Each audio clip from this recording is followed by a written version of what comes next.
2030 एक ऐसा साल जिसने बॉलीवुड का इतिहास बदल दिया। एक ऐसा साल जब किंग खान ने अपना राज वापस लिया। अगर आप बॉलीवुड के फैन हो तो आप जानते हो ना, घेरों का जो एक डेकेड था जब शाहरुख खान के नाम पीछे सिर्फ डिसअपॉइंटमेंट था। फ्लॉप आफ्टर फ्लॉप, हिट मिलना तो दूर, लोग पूछ रहे थे, यार शाहरुख खान का कमबैक आएगा कि नहीं। और फिर बूम, 2023 आया। और भाइयों और बहनों, इस स्क्रिप्ट में हम डिस्कस करेंगे उसी कहानी को, the story of the greatest comeback in Bollywood history. Let's go. देखो, 2013 तक तो शाहरुख खान के पास सब कुछ था। एक फिल्म चेन्नई एक्सप्रेस था जो हिट थी, रोमांस, कॉमेडी, एवरीथिंग। बट फिर क्या हुआ? 2013 के बाद के 10 साल, यार, it was heart breaking, personally heart breaking. क्योंकि एक ऐसा सुपरस्टार जिसने दिलवाले दुल्हनिया ले जाएंगे, देवदास, ओम शांति ओम जैसे मास्टरपीसेस दिए थे, वो एक एक करके मूवीज दे रहा था जो फ्लॉप हो रही थी। लेट मी ब्रेक डाउन क्या हो रहा था। Movie one, race, 2017। Box office में एवरेज परफॉर्मेंस। महेश बाबू ने भैरवा से कंपीट किया और रईस हारी। क्रिटिक्स भी कंसिस्टेंट नहीं हो रहे थे रिगार्डिंग द स्टोरी।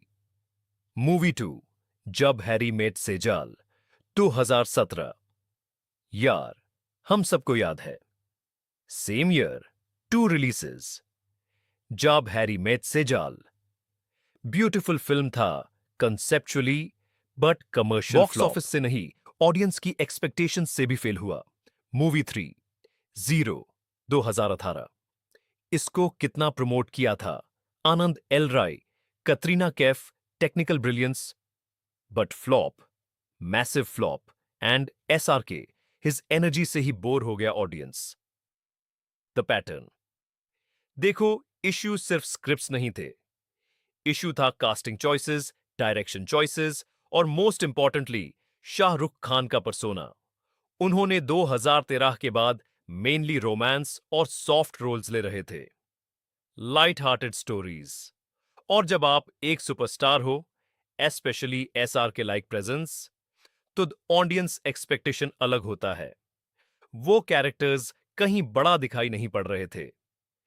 जब ऑडियंस देख रहा था कि ये एसआर के हैं, तो वो समथिंग बिगर एक्सपेक्ट कर रहा था, लेकिन स्क्रिप्ट्स उसको डिलीवर नहीं कर रही थी।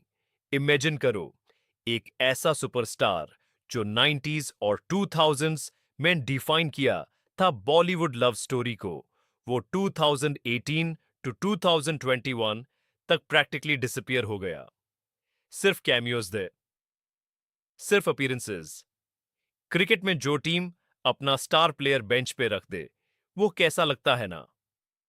ऑडियंस फ्रस्ट्रेटेड हो गया, फैंस हार्ट ब्रोकन थे। But here's the thing, SRK और उसके टीम, वो सब कुछ केयरफुली प्लान कर रहे थे। मोस्ट पीपल में रियलाइज नहीं किया, but this silence, this 5 year gap, it was strategic. January 25th, 2023, Friday, theatre का नाम पठान। यार, यूएसएस दिन के थिएटर का मौसम, traffic, crowds, police deployment, it was like a festival. Pathaan simple नहीं था, यह एक कैलकुलेटेड कमबैक था। Why Pathaan worked? One, the genre shift. SRK ने रोमांस से शिफ्ट किया एक्शन में, और एक्शन, पर्टिकुलरली एस्पियोनाज एक्शन, ये एक अलग लेवल था। ये एसआरके नहीं था एक दूसरे के लिए वाला, ये एसआरके था मिशन इम्पॉसिबल वाइब्स वाला, sleek, stylish, dangerous. Director Siddharth Anand, who gave us War Fighter, वो जानते थे कि एक्शन कैसे कोरियोग्राफ करते हैं। और SRK 52 to 53 years old, physically fit दिखा रहे थे। Two, the scale, 225 crore plus rupees budget, global production value, Deepika Padukone alongside, part of YRF spy universe. इसका मतलब फ्रेंचाइज पोटेंशियल था। पहली बार ऑडियंस को एसआरके थ्रू ये लेंस में दिखाई दिया, न सिर्फ as a romantic hero, but as a blockbuster action star. Three, the narrative, simple engaging story, international flavours, but fundamentally ये एक रिडेम्पशन फिल्म था. A soldier turned spy, philosophical angle, and symbolically ये भी था शाहरुख खान का story. No, a star returning from exile to reclaim his throne. Box office 1050 crore globally. ये number समझते हो? बॉलीवुड के top 10 all time highest grossing films में नंबर 7 रैंक. और फिर आते हो जावन. गाइस, पहली बार एसआरके ने एक डुअल रोल कापा, बड़े फादर सन ड्रामा के साथ. वाई जवान मैटर्ड. 1. The dual role. जावन में शाहरुख खान प्ले कर रहे थे एक फादर, वेटरन सोल्जर, और हिज सन, यंग कॉप. पूरा emotional spectrum, action, pathos, drama, सब कुछ. ये रिस्क था, लेकिन कैलकुलेटेड रिस्क, क्योंकि ऑडियंस देख गया कि एसआर के इमोशनली वर्सटाइल है, प्योरली एक्शन हीरो नहीं. 2. The director. Atlee Kumar, south Indian director, जो तमिल स्लैश तेलुगु में लेजेंडरी है.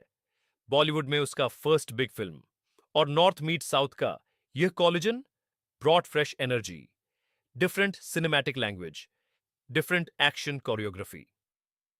3. The message. Film had this underlying commentary on justice, system, or righteousness. It wasn't just action कर और बैडमश को मारो. इसमें substance था. The numbers 635 crores globally. Number 5. Rank in all-time highest grossing Indian films. Basically, SRK ने एक साल में 2 मेगा ब्लॉकबस्टर्स डिलीवर किए. समझ रहो ना, जब पठान रिलीज हो गया था तो सोच रहे थे लॉग एक लकी शॉट था. लेकिन फिर जवान रिलीज हुआ और सांप को रियलाइज हुआ, यार एसआरके से कमबैक के साथ एक लेगेसी प्रोजेक्ट था. और साल खास करने के लिए दिसंबर में आया डंकी. अब ये इंटरेस्टिंग था क्योंकि डंकी पहली बार उस ईयर का थर्ड रिलीज. टिपिकली रिस्की होता है बॉक्स ऑफिस पे, लेकिन डंकी डिफरेंट था. Why Dunki completed the trilogy. 1. Back to roots, Rajkumar Hirani के साथ. ये वही डायरेक्टर है जो पीके, 3 इडियट्स, संजू करवाया है. और डंकी में लव था, कॉमेडी था, सोशल कमेंट्री था. द काइंड ऑफ स्टफ जो एसआर के डिफाइन करते द 1990s और 2000s में. डंकी बेसिकली था एसआरके का return to his classic territory, but with a story that matters. Immigration, dreams, relatability. 2. The versatility statement. एक ही साल में action film Pathaan, action drama dual role Jawan, comedy drama with heart Dunki. ये signal था SRK versatile है, multiple genres ले सकते हो. 3. The emotional connect. डंकी ने स्पेसिफिकली इंडियन डियास्पोरा को कनेक्ट किया. NRI audience, UK based Indians, families जो अब्रॉड गए हैं, सबको स्टोरी रिलेट करनी पड़ेगी. Box office 440 crore plus globally.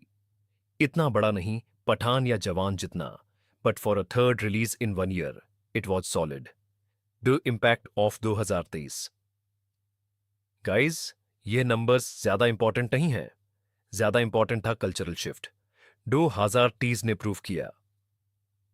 Shahrukh Khan still एक मेजर ड्रॉर है. अगर मटेरियल ठीक हो तो 50+ year old actor blockbuster actors बांध सकते हैं. Indian cinema globally still can compete.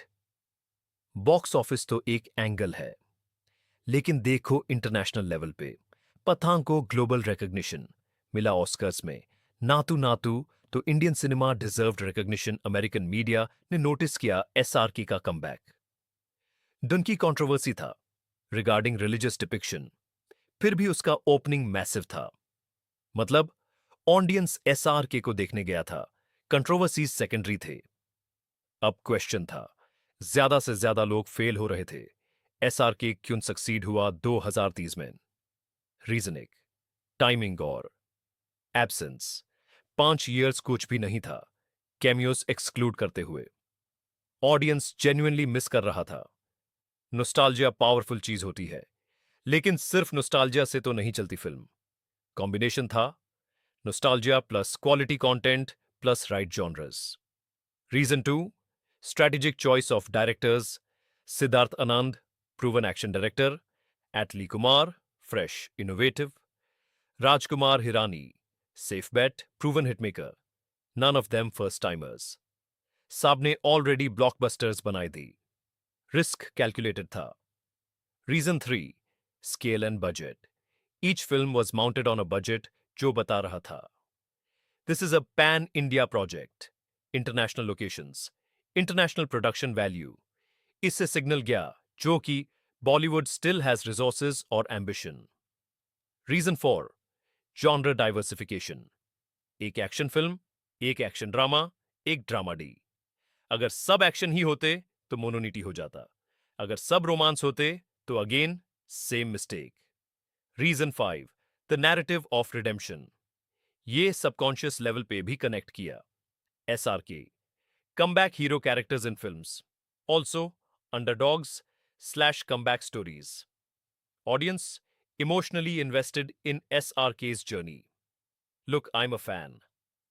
और व्हेन पठान टीजर आया, आई वॉज नर्वस ऑनेस्टली. क्या अगर फ्लॉप हुआ तो? बट फिर जो फिल्म देखा, इंस्टेंटली रियलाइज्ड यह डिजाइंड है ब्लॉकबस्टर बनाने के लिए. ऑल 3 फिल्म्स के साथ कंसिस्टेंट फीलिंग था.